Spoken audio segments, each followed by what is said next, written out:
Hi, my name is Emiel Ramakers and this is a session on the Oracle Database Service for Azure, or ODSA. We'll do 4 of these sessions, and this is the first one where we'll have a quick introduction to the service and a quick demo. So we'll start with that after we have looked at how the OCI to Azure interconnect underpins the ODSA service. So we'll have a quick look at that and some of the comparisons between the two services. And then as part of the demo, I'll walk you through how to create a database in ODSA. Then we'll review the ODSA portal and its integration with Azure. And we'll have a look at how to connect from Azure to a ODSA database.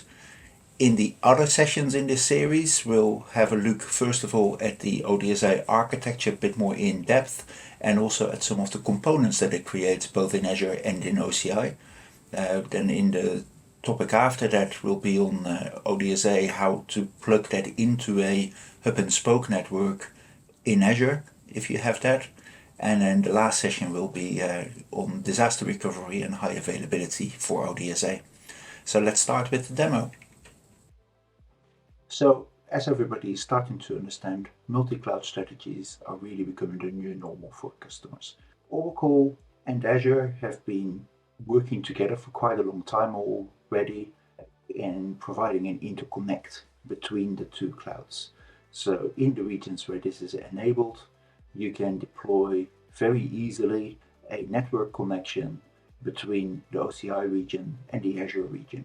That gives you a fast, low latency, less than 2 milliseconds latency connection between the two clouds, where you can use services on both sides as if they are one.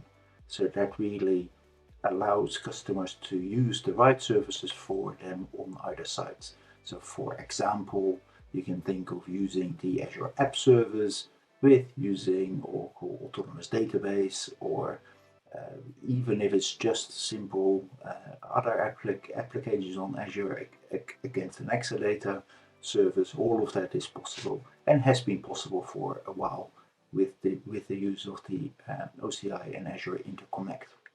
However, the interconnect is just networking. It allows you to network those things together. But really, when we talk about multi-cloud, we should be thinking about more than just networking. You think about the operations on multiple clouds, you think about security, you think about how to access. All of those sorts of things are very important. And that is why Oracle introduced the Oracle Database Service for Azure back in the summer of 2022.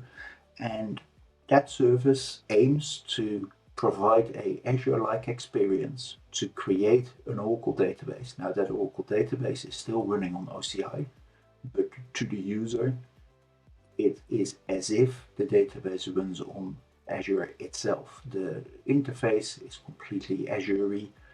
It doesn't actually live in Azure itself, but it's completely integrated with Azure, and it really provides you an Azure native experience.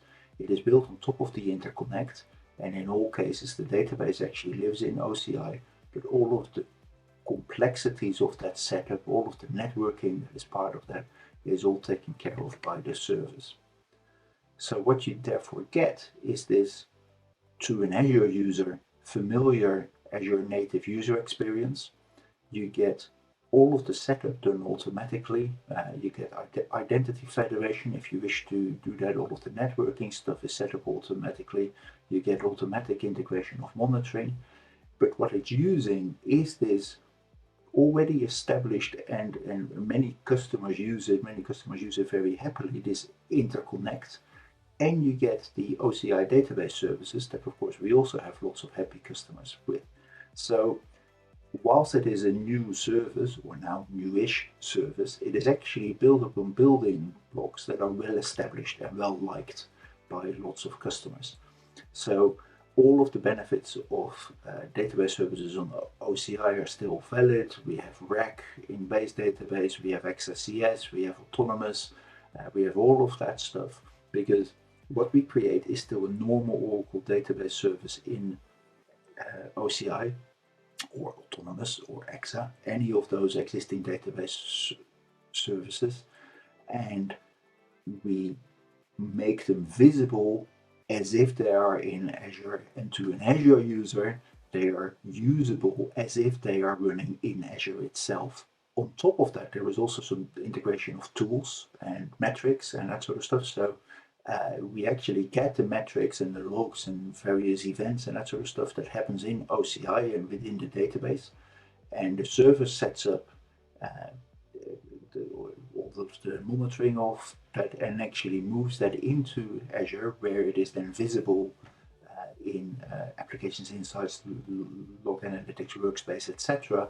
And we provide some dashboards out of the box that where the customers can see the various metrics, etc., without having to leave Azure. So the design objective here is really that the Oracle database can be used as if it's running in Azure itself, and the user need never know that that isn't the case.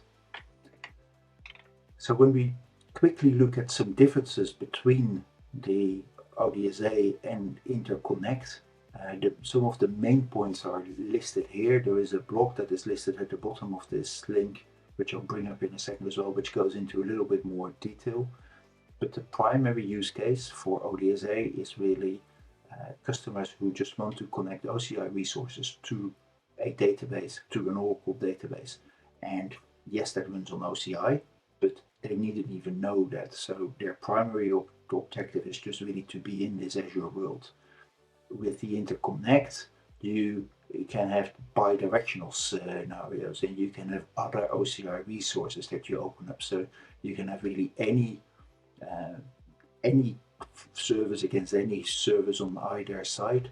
So you have much more flexibility where that is concerned. But other than that, there was a lot of stuff that is the same. That's because the reason, of course, is that ODSA is actually built on top of the interconnect. ODSA uses the interconnect to put the database in OCI and provide it as if it's an Azure service. So the support is still the same, collaborative support model with Microsoft. Some of the network costs are a little bit different. So with ODSA, you don't pay for any of the network costs for ODSA itself. No ingress and egress charges on the OCI side. There is a small charge on the Azure side because the customer's Azure network has got to pair with the ODSA network, and there is a small charge for that, but that is local pairing because it just happens within their Azure environment, and therefore that is a lot lower cost than normal egress charges. With interconnect, you have no ingress and egress charges, but you pay more for the port. So you have to set up your own fast connect and your own express route on either side, and you pay for those port charges. Like I said, there were a few other differences, so I'll just go to that page here. So you can see in this blog post that was also mentioned before, this blog post actually goes into some of the background that I've just gone through, and much more detail in what the prerequisites are between the two, what the differences are between the two, etc. Okay, so let's do a quick demo. When I go to ODSA, there is a separate link for that. So you go to console.multicloud.oracle.com/Azure, and that lands you on this homepage. This is integrated with Azure, but not part of Azure. It can't be part of Azure because it needs to be maintained by Oracle and Oracle database developers. When changes to the services are made, they need, of course, be reflected here as well, and we can't leave that to Microsoft developers. So it needs to be under control of Oracle, but it is completely integrated with Azure. For example, you can see here that I'm actually logged on as an Azure user. So let me just log out of that in a second. And then when I log back in, you can actually see that I'm logging in as an Azure user. And now I'm back in the ODSA console. In the ODSA console, you can see the various database flavors that we have, apart from the three that I mentioned earlier, of course also MySQL HeatWave. If I have a look at the base database, I can go and create a new one if I want to. And what people with Azure experience will see is this really feels like Azure.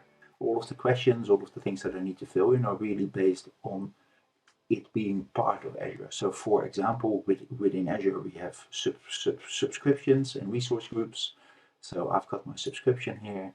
I'm selecting the resource group that I want to go and create this database in, and I will give it a simple name as test, and I will go next configuration. Now, within configuration, this is actually the only place that is a little bit orally, because of course this is the stuff to do with the actual database. So you will see Oracle shapes because this is actually an OCI service that we're going to create.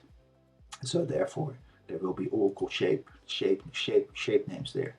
I can select rack here. If I go to 2 nodes, I can select my edition and everything exactly as if you've ever done an OCI database creation, you will know that these are the sort of the standard questions that you have to ask, that you have to answer there.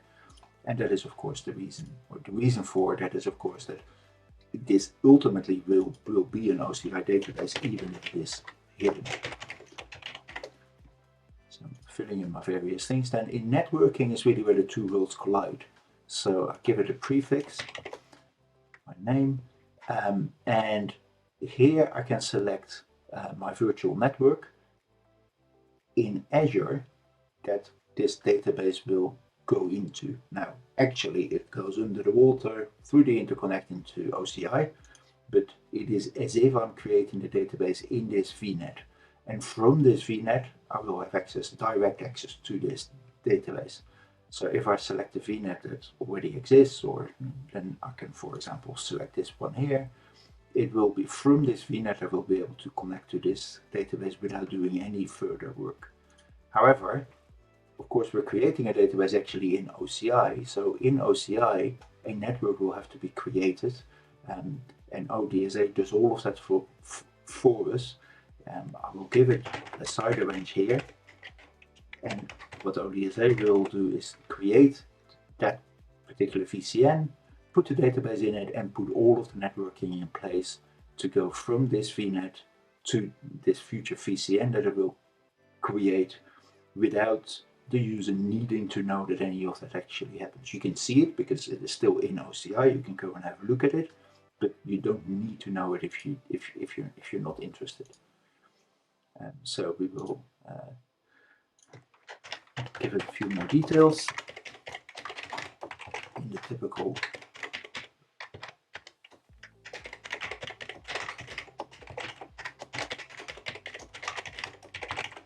Azure UI.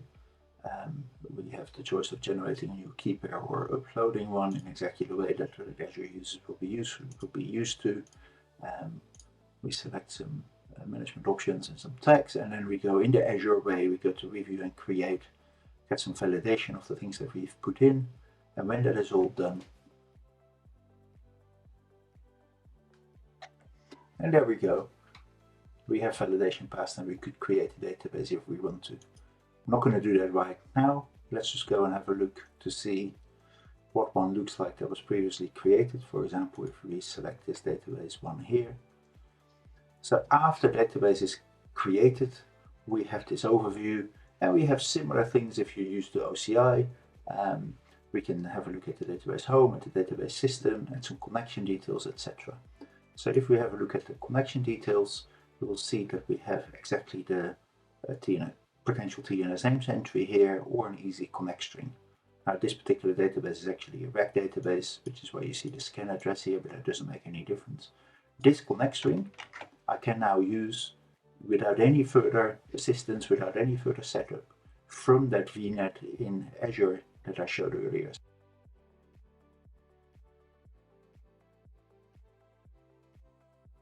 Start that. Here's that virtual machine. The only thing I've done in this virtual machine is I've installed the Oracle Instant Client, and I can therefore just connect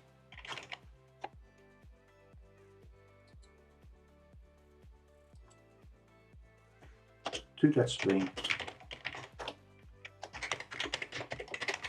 provide my password, and I connect straight from SQL Plus on a virtual machine in that Azure VNet to the database which runs in OCI without any further setup on the customer side.